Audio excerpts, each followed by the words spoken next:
Hello there friends! So in this video I'm going to be covering another 10 tips and tricks from easiest to use to hardest to master.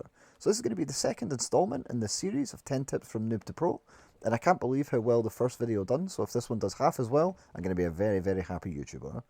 So if you haven't already seen part 1, I highly suggest you go and have a look after this, as it's got some really good tips and tricks in it. If you like this one, you'll really like that one as well. So please hit me with a like, a comment, a subscribe if you can, and let's get into the video.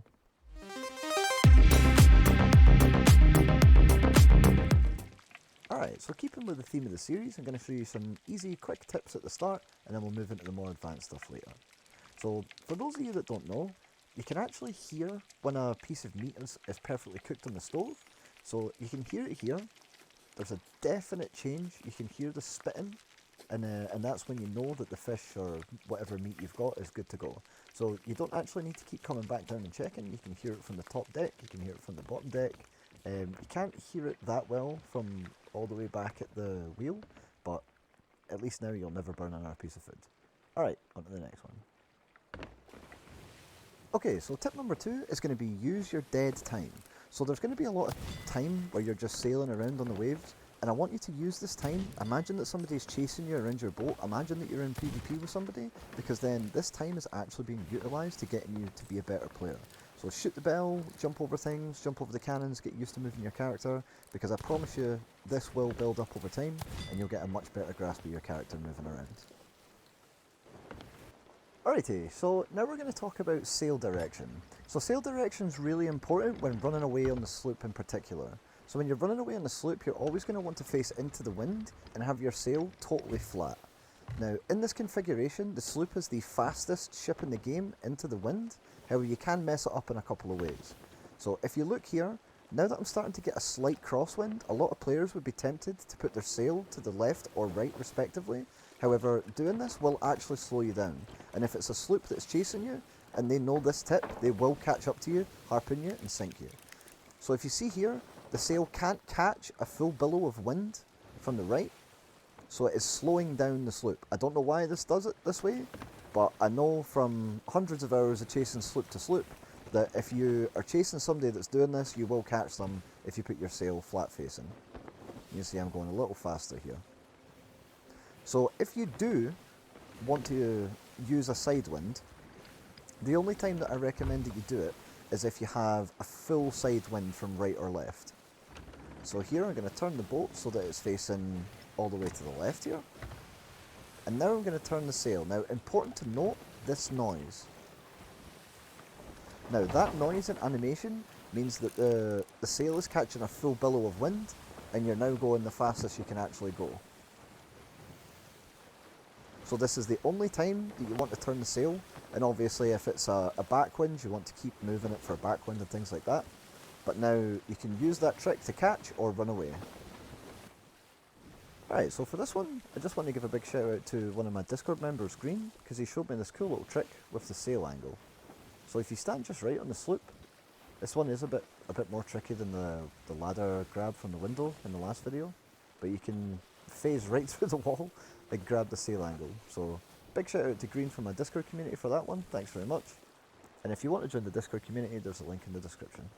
Alright, on to the next one. Okay, so for those of you that don't know, there's certain rowboats in the game that have a cannon on board. So if you're on a sloop and you attach one of these to the back, they can have 2 people on cannons at the same time. Also, even if you don't want the cannon, it's always worth coming over and checking these, because from my experience, they're guaranteed at least 1 curse ball. So they're always worth coming over and checking, because there's so much stuff in each one of them that you're almost always going to find something that you want. So always check cannon rowboats, even if you don't want them. Okay, so for those that really want to min-max in PvP, the Harpoon actually has an invincible hitbox, meaning that if a cannonball hits this, your boat takes no damage. But you can actually double the size of the hitbox by putting the harpoons all the way up into the air like this. Now, honestly, this actually matters a lot more than you'd think, because this has saved me from getting one-balled numerous times. It also stops your mast from getting hit quite a lot more than you'd think, so it's well worth doing. So while we're on the subject of harpoons, it's worth noting that you can actually press F on the harpoon from quite a decent distance and you'll snap onto the boat. So I use this all the time. It's really handy when you're handing in loot and stuff like that. And you can honestly, you can do this anywhere as well. Wherever you can press F to grab onto something, you can stop your momentum. So it's worth knowing. Alright, so thanks for making it this far in the video. And I promise you, the next 4 tips are going to be really useful to you if you don't know them. So if you didn't know, you can actually stop a sword lunge charge by pressing F on anything that you can interact with and grab a hold of. So in the same way that you stopped your momentum with the harpoon tip previously, you can do the same thing to stop your momentum with the sword lunge. So this is really useful if you're about to miss your sword lunge, or somebody's about to juke you, or you don't want to commit to it. This will stop you from getting sword lunge stunned and killed. So really, really good tip to know, and it'll save your life 100 times in the future, I promise you. Alright, so now I'm going to talk to you about X cancelling. So when you shoot a gun, if you really quickly double tap X, you put away the gun and bring it back out again. So you animation cancel the bring out of the gun and the wind down from shooting. So here you can see how much slower it is without the X cancelling.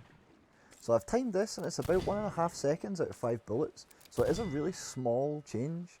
However, in the heat of PvP and you're fighting somebody else with a pistol, a fraction of a second can make a huge difference. So it's definitely worth doing, and that's X cancelling.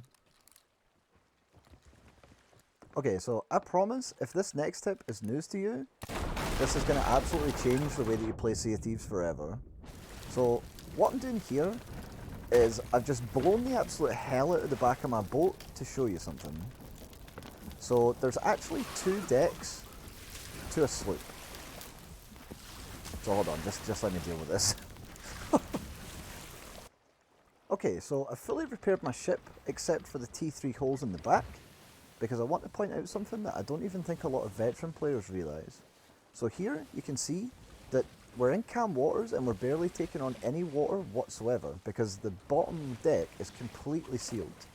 So you always want to repair the bottom deck first. Now you'll notice as we start to get into deeper water and more treacherous waves, these holes at the back are going to start pushing out more and more water.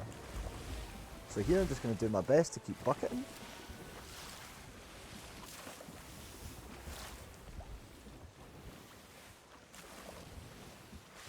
And as you can see, I'm really not having too much trouble whatsoever because there's no holes in the bottom deck. However, if I let it fill up just a little bit, the second that it goes past the stairs with that noise, now it's basically going to be impossible to save it. Because the second that the water gets to the back with that many holes, you're just done. However, if you keep your bottom deck completely sealed, it's not as bad. But you can see here, I'm constantly bucketing. There's not a huge amount that I can do. And yeah. And that splash seals the deal. So it's always worth heading to calmer waters if the back of your boat is like Swiss cheese. This way, the water's not going to be able to hit them, and you're going to take on less water. Alright, on to the next one. Hello, Mr. Skeleton.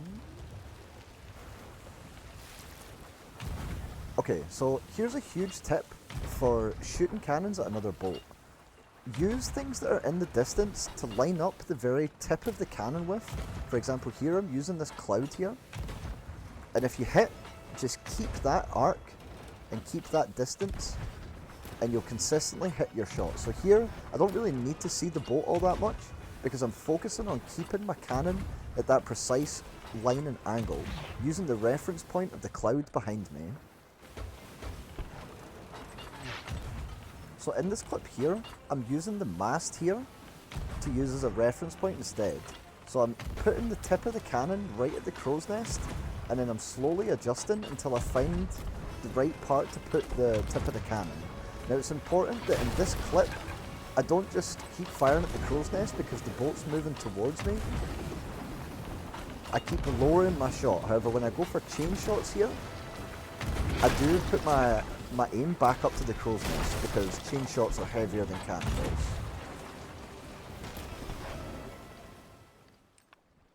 Alright then friends, so that's going to wrap it up for my tips and tricks video. I really appreciate you making it this far. Just so I can see who's made it this far, if you can comment cannon down below, just so I can interact with you and say thanks.